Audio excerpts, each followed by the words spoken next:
Bismillahirrahmanirrahim. Assalamualaikum warahmatullahi wabarakatuh. Alhamdulillahi rabbil alamin. Assalatu wassalamu ala nabiyyina Muhammadin wa ala alihi wa sahbihi ajma'in. Qala Allah ta'ala ya ayyuhalladzina amanu taqullaha haqqa tuqatih wa la tamutunna illa wa antum muslimun. Amma ba'du. Kaum muslimin wal muslimat rahimani wa rahimakumullah. Puja dan puji syukur marilah kita panjatkan kepada Allah Subhanahu wa taala atas limpahan nikmat yang Allah Subhanahu wa taala berikan sampai kita dapat menemui akhir bulan yang mulia ini. Tidak lain dan tidak bukan apa yang kita dapatkan sekarang merupakan atas nikmat yang agung dari Allah Subhanahu wa taala. Maka marilah kita terus bersyukur agar Allah Subhanahu wa taala nikmat atau kita ditambahkan nikmat oleh Allah Subhanahu wa taala. Salawat dan salam marilah terus kita haturkan kepada Nabi kita Nabi Muhammad sallallahu alaihi wasallam. Semoga salawat dan salam juga tercurah limpahkan kepada keluarga beliau, sahabat-sahabat beliau dan semua pengikut beliau yang mengikuti dengan baik sampai hari kiamat. Insyaallah ini adalah majelis terakhir dari rangkaian majelis syahri Ramadan pada tahun 1442 Hijriah tahun ini. Ya, alhamdulillah ini adalah majelis terakhir. Insyaallah kita akan membahas tentang keutamaan atau membahas tentang taubat dan tentang nasihat di akhir Ramadan. Kita akan membahas tentang taubat dan nasihat di akhir Ramadan. Namun sebelum kita membahas, ada koreksi dari kajian kita yang kemarin terkait kadar atau takaran zakat fitrah. Sebagaimana yang telah kita baca kemarin, bahwasanya ukuran zakat fitrah itu adalah 1 sa', sedangkan sa' itu adalah takaran. Kalau dikonversi jadi jadi timbangan, nah maka para ulama berbeda pendapat. Kemarin kami menyampaikan bahwasanya Syekh Muhammad bin Shalih Al-Utsaimin menyampaikan bahwasanya 1 sa' itu sama dengan 2,4 kg. Ternyata keliru. Beliau mengatakan 2 kilo 40 gram. Bukan 2 kilo 400 gram, tapi 2 kilo 40 gram. Jadi kalau kita koma-komakan 2,04. Bukan 2,4 tapi 2,04. Itu yang pertama. Kemudian yang kedua, kemarin juga kami salah mengucapkan. Kalau tidak salah, kemarin setelah dilihat rekaman videonya, kami mengatakan kalau seandainya seseorang meninggal sebelum terbit matahari, maka wajib bayar zakat fitri. Kalau seandainya dia meninggal sebelum terbenam matahari, maka wajib. Maka ini keliru, kebalik ya. Yang benar apa? Yang benar adalah apabila seseorang itu meninggal sebelum matahari tenggelam, sebelum matahari tenggelam, berarti dia tidak kena waktu wajib zakat fitri, maka dia tidak wajib bayar zakat. Kemudian selanjutnya apabila dia meninggal setelah matahari tenggelam, walaupun sebentar setelahnya, maka wajib membayar zakat fitri. Kenapa? Karena dia kena waktu wajib bayar zakat fitri. Ini yang koreksi dari yang kemarin. Wallahu a'lam bishawab. Kemudian mari kita lanjutkan pada pembahasan pada majelis hari ini, yaitu tentang taubat. Kaum muslimin wal muslimat rahimani wa rahimakumullah, Allah Subhanahu wa taala menamai bulan Ramadan ini adalah bulan ampunan. Nabi kita Muhammad sallallahu alaihi wasallam bersabda, "Man shoma ramadhana imanan wa ihtisaban, ghufira lahu ma taqaddama min dzambih." Barang siapa yang puasa Ramadan karena iman dan mengharap pahala, maka dosa-dosanya akan diampuni. Demikian juga Nabi sallallahu alaihi wasallam bersabda, "Man qama ramadhana imanan wa ihtisaban, ghufira lahu ma taqaddama min dzambih."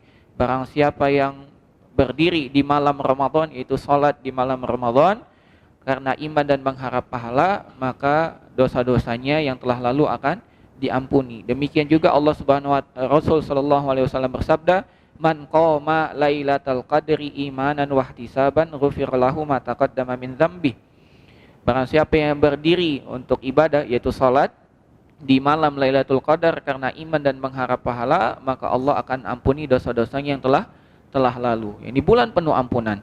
Maka sudah barang tentu di akhir Ramadan ini kita memperbanyak taubat kepada Allah Subhanahu wa taala atas segala kekurangan-kekurangan selama kita melakukan ibadah puasa. Dan taubat ini merupakan kewajiban kita. Ya. Taubat ini adalah kewajiban kita. Kewajiban umur kita. Selama kita hidup hendaklah kita selalu bertaubat kepada Allah Subhanahu wa taala, dan Allah Subhanahu wa taala mencintai orang yang banyak bertaubat. Innallaha yuhibbut tawwabina wa yuhibbul mutatahhirin. Sesungguhnya Allah Subhanahu wa taala mencintai hamba-hambanya yang terus-menerus bertaubat dan hamba-hambanya yang mensucikan diri. Demikian juga Allah Subhanahu wa taala berfirman, wa anistaghfiru rabbakum summa tubu ilaihi yumatti'kum mata'an hasana. Dan hendaklah kalian semua beristighfar, memohon ampun, bertaubat kepada Tuhan kalian. Kemudian hendaklah kalian bertaubat, beristighfar kemudian bertaubat, niscaya Allah Subhanahu wa taala akan berikan kepada kalian kehidupan yang baik, ya. Dengan kenikmatan-kenikmatan yang baik. Demikian juga Allah Subhanahu wa taala berfirman, wa tubu ilallahi jami'an ayyuhal mu'minun la'allakum tuflihun. Dan bertobatlah kepada Allah sekalian, dan bertobatlah kepada Allah wahai kalian semua orang-orang beriman agar kalian beruntung. Allah namai orang yang bertobat itu dengan orang yang beruntung. Demikian juga Allah Subhanahu wa taala berfirman, qul innama ana basyarum mislukum yuha ilayya annama ilahukum ilahu wahid fastaqimu ilaihi wastaghfiruh. Dan katakanlah, sesungguhnya aku adalah manusia sebagaimana kalian, yang diberikan wahyu kepadaku, dan bahwasanya tiada Tuhan yang berhak disembah kecuali Tuhan yang satu, yaitu Allah. Maka istiqomahlah kepada jalan itu dan memohon ampunlah kepadanya. Allah perintahkan kita untuk memohon ampun. Demikian juga Allah Subhanahu wa taala berfirman, ya ayyuhalladzina amanu tubu ilallahi taubatan nasuha. Wahai orang-orang yang beriman, bertobatlah kepada Allah dengan taubatan yang nasuha. Taubat nasuha. Apa buahnya kalau kita bertobat? Asa rabbukum ayyukaffira ankum sayyiatikum.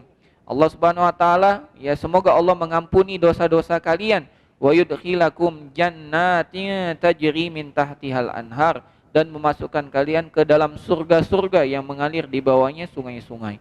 Dan ayat-ayat tentang anjuran memperbanyak taubat dan istighfar begitu banyak, ya. Demikian juga Nabi kita Muhammad sallallahu alaihi wasallam bersabda, ya ayyuhan nasu tubu ilallah wastaghfiruhu fa inni atubu ilallahi fil yaumi mi'ata marrah. Wahai sekalian manusia, bertaubatlah kepada Allah dan beristighfar kepadanya. Sesungguhnya aku bertaubat dalam sehari 100 kali. Nabi kita Muhammad SAW yang telah diampuni dosanya yang telah lalu dan akan datang, tidak kurang dari 100 kali bertaubat dalam sehari. Demikian juga dalam sabdanya yang lain, inni la astaghfirullah wa atubu ilaihi fil yaumi aktsara min sab'ina marratan. Sesungguhnya aku betul-betul beristighfar kepada Allah dan memohon taubat kepadanya dalam sehari lebih dari 70 kali. Allah Subhanahu wa taala telah mengampuni dosa Nabi kita Muhammad SAW yang telah lalu dan akan datang, namun beliau tetap beristighfar dan bertaubat. Bagaimana kita? Harusnya kita lebih banyak, karena kita tidak tahu apakah dosa kita telah diampuni oleh Allah dan apakah kita dapat dijaga oleh Allah dengan dosa-dosa yang akan datang. Maka kita lebih berhak untuk bertaubat kepada Allah daripada Nabi SAW. Demikian juga Nabi SAW mengatakan dalam hadits qudsi, innallaha, atau Nabi SAW menggambarkan tentang Allah Subhanahu wa taala dalam sabdanya, innallaha yabsutu yadahu bil-laili liyatuba musii'un nahar. Sesungguhnya Allah membentangkan tangannya dengan lebar untuk menerima taubat hamba-hambanya yang melakukan kesalahan di siang hari. Wa yabsutu yadahu bin-nahar liyatuba musii'ul lail.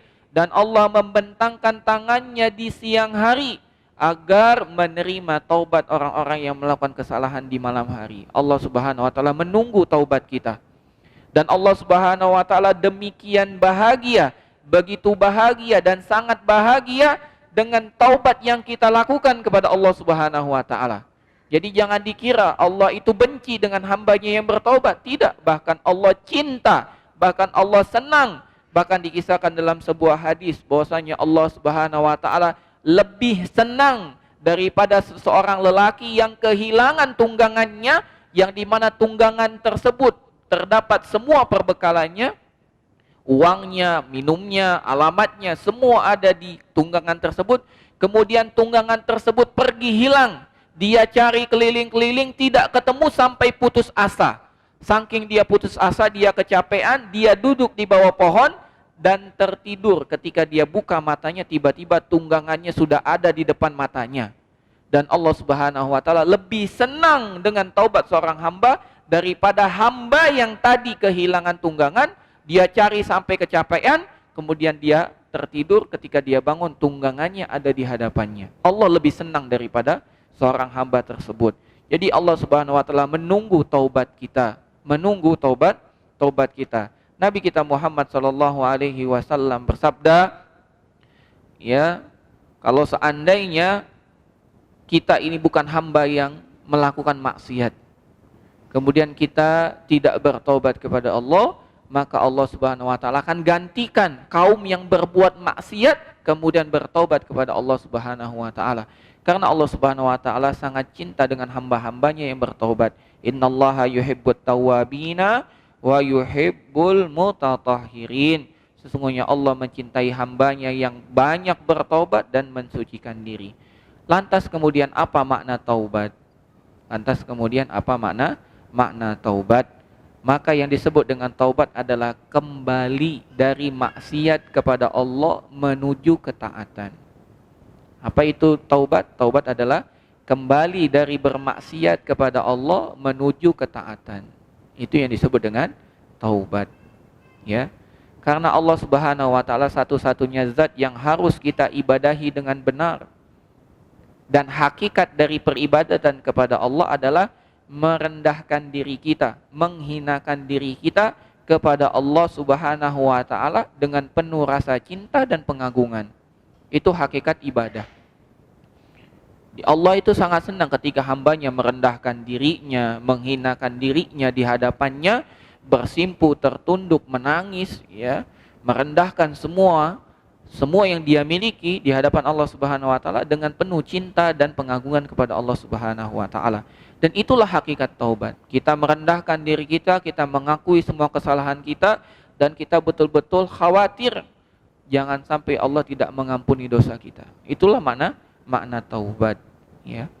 Dan taubat ini merupakan kewajiban yang tidak pernah lepas dari diri kita, karena kita Bani Adam selalu melakukan perbuatan salah. Kullu bani Adam khata'un wa khairal khata'in at-tawwabun. Setiap anak Adam itu melakukan kesalahan, bahkan sering melakukan kesalahan, dan sebaik-baik yang melakukan kesalahan adalah yang bertaubat. Dan taubat harus disegerakan, tidak boleh ditunda-tunda. Kenapa tidak boleh ditunda-tunda? Karena taubat ini ada batas waktunya. Taubat ada batas waktunya, maka jangan ditunda-tunda. Apa batas waktunya? Ada dua batas waktunya. Yang pertama berlaku umum untuk seluruh manusia. Yang kedua berlaku sesuai masing-masing orang.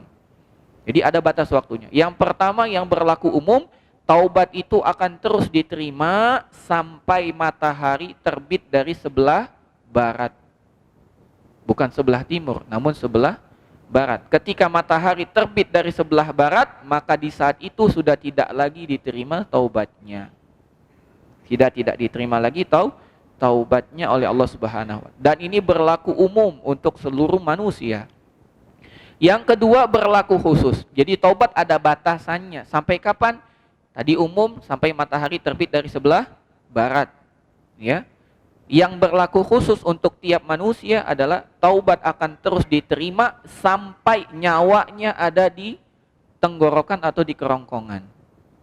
Sampai nyawanya sampai di tenggorokan atau di kerongkongan. Kalau nyawanya sudah disampai di kerongkongan, maka taubatnya sudah tidak diterima.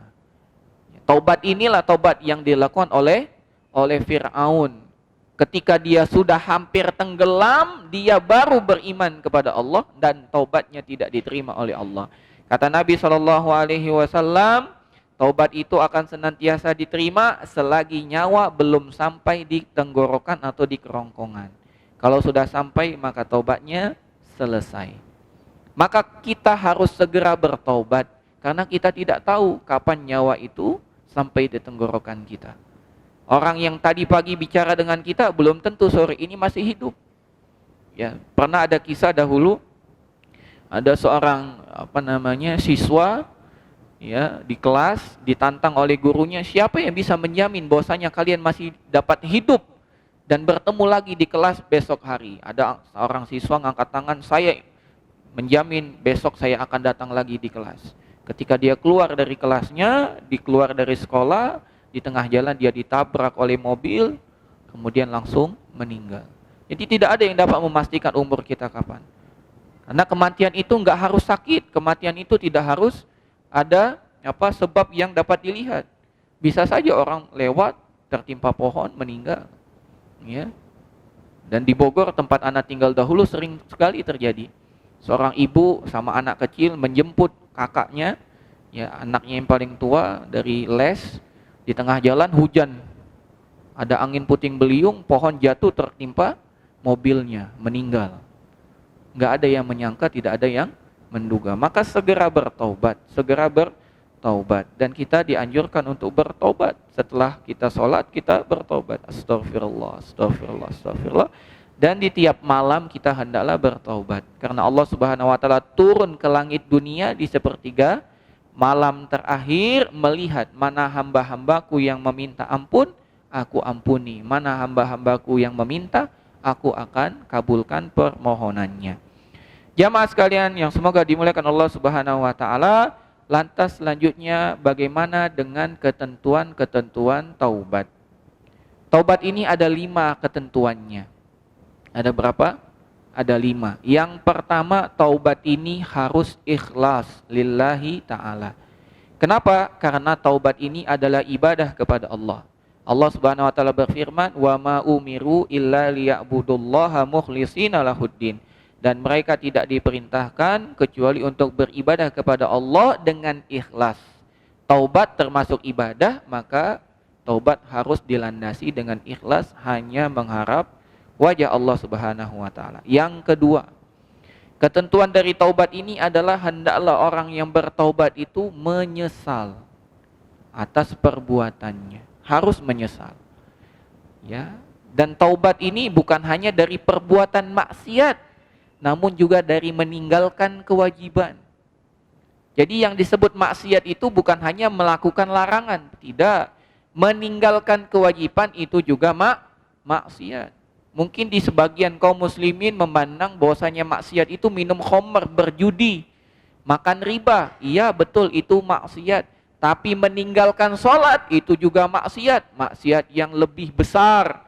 Karena dosa orang yang meninggalkan sholat itu lebih besar daripada berzina. Ini maksiat. Ketika orang bertobat, dia harus menyesal. Dia lalai sholatnya, dia tidak sholat, dia tidak puasa, dia tidak zakat. Itu harus menyesal. Demikian juga dengan maksiat-maksiat yang dia lakukan. Dia merokok, menyesal. Karena dia telah meracuni dirinya sendiri. Harus menyesal. Harus menyesal. Jangan dia bangga.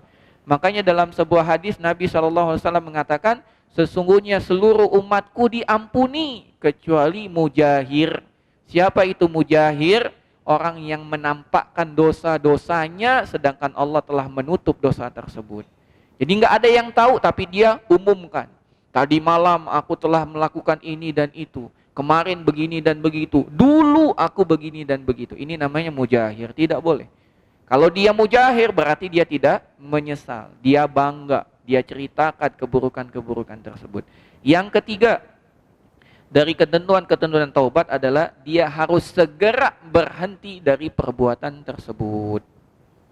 Ya, dia harus segera berhenti. Kalau selama ini dia merokok, taubatnya gimana? Berhenti. Gimana tips untuk berhenti merokok? Sangat mudah. Rokok itu tidak akan pernah diisap kalau tidak ketemu api. Maka jangan pernah sambungkan ujung rokok dengan api. Itu tipsnya. Kalau dia sampai nyalakan korek, ketemu api, jadi merokok. Jadi tipsnya buang, lempar jauh. Pilih salah satu. Buang koreknya atau buang rokoknya. Itu tips yang paling mudah. Dan masalah berbuat maksiat ini sangat mudah. Karena maksiat hanya meninggalkan. Namanya maksiat itu, ya, melakukan perbuatan larangan itu hanya meninggalkan. Rokok itu adalah perbuatan yang terlarang. Bagaimana tipsnya? Meninggalkan. Berbeda dengan ketaatan. Ada upaya yang harus dikerjakan. Makanya Rasul SAW mengatakan, wa ma nahaitukum anhu fajtanibu. Apa saja yang aku larang, segera tinggalkan. Karena hanya berdiam diri, tidak melakukan apa-apa sudah bisa. Tapi wa ma amartukum bihi fa'tu minhu mastata'tum. Tapi apa saja yang aku perintahkan, usahakan semaksimal yang kamu mampu. Karena melakukan itu ada upaya. Ada orang yang bisa 11 rakaat sholat tahajud, tapi ada juga yang mampu cuma 3 rakaat. Maka semampu kita, semaksimal yang kita bisa. Ini syarat yang ketiga. Dan tidak disebut orang yang bertaubat apabila dia terus. Ana bertobat dari makan riba, ana bertobat dari perbuatan riba, tapi terus saja minjam uang di bank, beli di leasing, bisnis di leasing. Itu namanya bukan bertobat, ini namanya ngenyek. Yaitu apa ngenyek? Ya, mengejek. Ya, ini mengejek. Dia ngaku bertobat tapi terus-terusan. Ya, ana bertobat dari meninggalkan sholat, tapi disuruh sholat nanti dan nanti. Ini namanya bukan bertobat. Yang keempat, yang ketentuan dari taubat adalah bersungguh-sungguh, berazam, berniat kuat untuk tidak mengulangi perbuatan tersebut. Ya, berniat bulat dulu, berniat kuat. Tapi masalah dia terjerumus lagi, ya dia tinggal ulangi lagi. Tapi dia punya keyakinan kuat untuk meninggalkannya. Bagaimana tanda dia betul-betul atau sungguh-sungguh bertobat? Kalau dia melakukan perbuatan yang dilarang, maka dia menjauhi kelompok-kelompok tersebut. Sebagaimana cerita ada orang yang membunuh 99. Ketika dia bertanya kepada orang yang ahli ibadah, kata orang ahli ibadah tidak ada taubat, maka digenapkan jadi 100. Tapi dia masih ingin bertaubat, datang ke orang yang berilmu. Ada yang menghalangi taubat? Tidak ada yang menghalangi. Segera pergi dari kotamu, karena kotamu itu adalah kota yang buruk. Maka dia safar, Pak, meninggalkan kotanya. Di tengah jalan meninggal. Di tengah jalan meninggal. Sebetulnya dia itu berada lebih dekat ke kota lamanya daripada kota hijrahnya. Namun karena rahmat Allah Subhanahu wa taala dijauhkan. Jadi dia mendekat ke negeri yang dia akan tuju, maka dia diampuni dan dimasukkan ke penghuni surga atau orang yang diterima taubatnya. Yang kelima dari syarat taubat adalah hendaklah taubat ini sebelum waktu berakhirnya taubat, yang tadi dijelaskan. Ini ketentuannya yang kelima. Dia bertobat sebelum waktu terakhirnya. Jadi sebelum matahari terbit dari barat dan sebelum nyawanya ada di kerongkongan, ya. Kata Nabi SAW, la tanqati'ul hijratu hatta tanqati'ul taubah wa la tanqati'ut taubah hatta tatlu asyamsu min maghribiha. Tidak terputus hijrah sampai terputus taubat, dan tidak terputus taubat sampai matahari terbit dari sebelah barat. Demikian juga Nabi SAW bersabda, innallaha yaqbalu taubatal abdi ma lam yugharrir. Sesungguhnya Allah senantiasa menerima taubat seorang hamba selagi nyawanya belum sampai tenggorokan. Dan taubat nasuha adalah taubat yang memenuhi 5 ketentuan ini. Kalau dia belum memenuhi ketentuan ini, maka dia belum taubat nasuha. Ini yang dapat disampaikan dari pembahasan taubat. Maka kita lanjut ke pembahasan terakhir dari kitab ini, majelis ke-30, tentang nasihat-nasihat di akhir Ramadan. Kaum muslimin wal muslimat rahimani wa rahimakumullah, nikmat yang agung yang Allah berikan kepada kita, Allah pilih. Sejatinya kita ini adalah hamba yang terseleksi. Kenapa? Karena Allah pilih kita untuk bertemu dengan Ramadan. Lihat sekitar kita, Allah tidak pilih, Pak. Paman saya meninggal kemarin, Pak. Sebelum masuk bulan Ramadan, tidak bertemu dia dengan Ramadan, Pak. Ya, sahabat saya, ya, masuk Ramadan tapi tidak dapat menyelesaikan Ramadan, meninggal dia di bulan Ramadan. Dan tetangga-tetangga kita juga kita lihat ada yang tidak lagi bersama kita di Ramadan. Tapi kenapa Allah pilih kita? Itu tanda Allah ingin kita mendapatkan nikmat yang agung tersebut. Maka hendaklah yang pertama kita syukuri nikmat ini. Kita betul-betul agungkan nikmat ini. Dan kita memohon kepada Allah agar tahun depan, Ramadan depan, Allah masih memberikan kenikmatan itu kepada kita. Dengan janji yang sungguh-sungguh dari kita, kita akan lebih hebat lagi beribadahnya daripada tahun ini. Baik kualitas, apalagi kuantitasnya. Kalau kuantitas kita bisa perbanyak, tapi masalah kualitas ini upaya berat. Maka kita harus tingkatkan dua-duanya, kuantitas dan kualitasnya. Kemudian dengan berakhirnya Ramadan ini bukan berarti berakhir juga ibadah-ibadah kita. Kita selesai ini dari Ramadan, ya. Ini bukan berarti ibadah kita berakhir. Bahkan sejatinya ibadah kita baru dimulai. Dapatkah 1 bulan Ramadan ini, sekolah kita ini membuahkan hasil? Kalau anak di pondok, ya, anak di pondok jaga salat 5 waktu, selalu tilawah Al-Quran, menghafal Al-Quran, itu sudah semestinya. Kalau di pondok, Pak, jaga zikir pagi, zikir petang, zikir setelah salat, pakaiannya pakaian Islami, pakai peci terus. Di pondok sudah wajar. Tapi menjadi tantangan apabila dia pulang ke rumah, masihkah dia menggunakan pakaian Islaminya? Masihkah pakai kopiahnya? Masihkah dia datang ke masjid 5 waktu? Masihkah dia berzikir ba'da solat? Masihkah dia zikir pagi dan petang? Masihkah dia tilawah Al-Quran? Masihkah dia meroja Al-Quran? Atau sebaliknya, pulang ke rumah hanya HP saja pegangannya? Begitu juga Ramadan. Kalau Ramadan, solat 5 waktu, sudah sepantasnya kita di masjid. Menunggu waktu maghrib, subhanallah. Nikmat, Pak, menunggu waktu, ya. Kalau di Ramadan sudah sepantasnya, sudah seharusnya. Tapi tantangan setelah Ramadan, apakah kita mampu mempertahankan konsistensi yang telah kita lakukan 30 hari? Ini tantangan. Nabi SAW atau Allah Subhanahu wa taala berfirman, wa'bud rabbaka hatta ya'tiyakal yakin, dan beribadalah kepada Allah sampai datang keyakinan, yaitu kematian. Jadi ibadah tidak berakhir dengan berakhirnya Ramadan. Ini nasihat pertama. Kemudian nasihat kedua, bahwasanya ibadah puasa kita di bulan Ramadan adalah kewajiban. Dan kita telah berusaha di 30 hari ini berpuasa. Namun Allah sediakan puasa-puasa setelah Ramadan.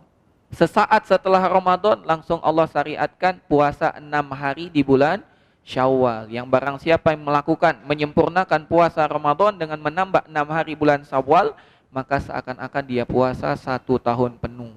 Demikian juga Allah Subhanahu wa taala mensyariatkan puasa Senin dan Kamis, puasa Ayyamul Bid, atau tidak mampu puasa 3 hari di setiap bulan, puasa Dawud, dan puasa-puasa sunnah yang lain. Puasa di bulan Muharram, puasa di bulan Sya'ban, ya. Karena Nabi SAW paling banyak puasa di bulan Sya'ban. Demikian juga puasa di bulan Muharram. Belum lagi ada puasa Asyura, belum lagi ada puasa Arafah. Itu puasa-puasa sunnah yang dianjurkan. 10 hari pertama bulan Zulhijjah yang sebentar lagi kita akan menemuinya. Ini hendaklah kita usahakan, karena kita telah sukses 30 hari di Ramadan.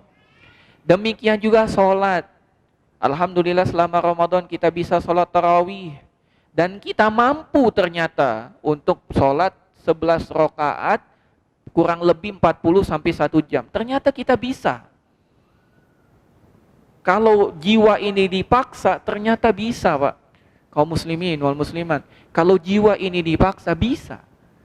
Maka setelah Ramadan, kebiasaan kita ini dipertahankan. Kalau kita tidak bisa 1 jam, minimal kita pertahankan 11 rakaatnya. Kalau kita tidak bisa mempertahankan 11 rakaatnya, minimal kita terus bangun malam. Walaupun 1 rakaat atau 3 rakaat. Karena kita telah melakukan kebaikan di Ramadan. Dan kata para ulama, salah satu tanda amalan diterima adalah amalan tersebut melahirkan amalan kebaikan setelahnya. Jadi tanda amalan di Ramadan ini diterima, kita terus melakukan kebaikan-kebaikan di bulan setelah Ramadan. Nah, kemudian selanjutnya jangan lupa beliau juga menasihati bagi yang belum bayar zakat fitrah, hendaklah segera membayar zakat fitrah. Waktu wajibnya nanti sebentar lagi matahari tenggelam itu waktu wajib dan batas akhirnya sampai sholat Idul Fitri. Maka hendaklah bersegera. Yang dititipkan maka jangan ditunda, malam ini langsung diberikan. Karena besok pagi bisa jadi kita sibuk ya, dan itu amanah yang harus kita tunaikan. Jangan ditunda, pulang dari masjid ini nyampe ke rumah langsung tunaikan. Demikian juga beliau menasihati untuk hadir ke sholat Idul Fitri. Ke sholat Idul Fitri.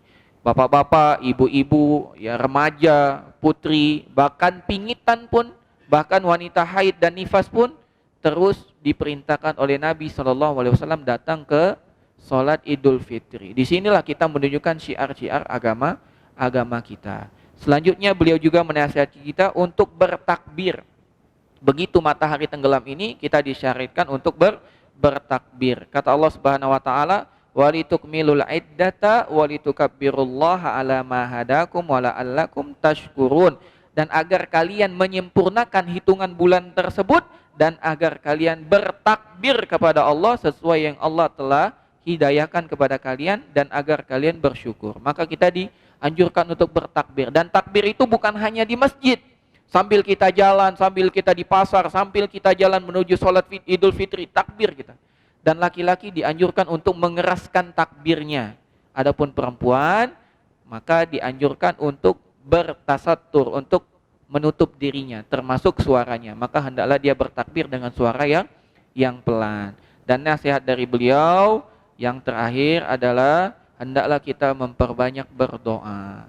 Karena belum tentu amal ibadah yang kita lakukan di Ramadan ini semuanya diterima oleh Allah. Maka hendaklah kita berdoa. Allahumma taqabbal minna innaka antas samiul alim wa tub alaina innaka antat tawwabur rahim. Kita tutup kajian kita dan ini adalah kajian terakhir. Untuk mendapatkan kajian-kajian seperti ini, kaum muslimin wal muslimat silakan hadir ke Masjid Al-Madinah ini di Komplek Pesantren Al-Madinah di Kota Prabu Muli. Bagi kaum muslimin yang anaknya masih SMP ataupun mau belajar agama bisa bergabung dengan kita. Kita ada kelas SMP dan kita punya tadribud du'an. Semoga kaum muslimin dapat mengambil manfaat dari beradanya Pondok Pesantren Al-Madinah di Kota Prabu Muli ini. Kita tutup dengan doa kafaratul majlis. Subhanakallahumma bihamdika asyhadu an la ilaha illa anta astaghfiruka wa atubu ilaik. Assalamualaikum warahmatullahi wabarakatuh.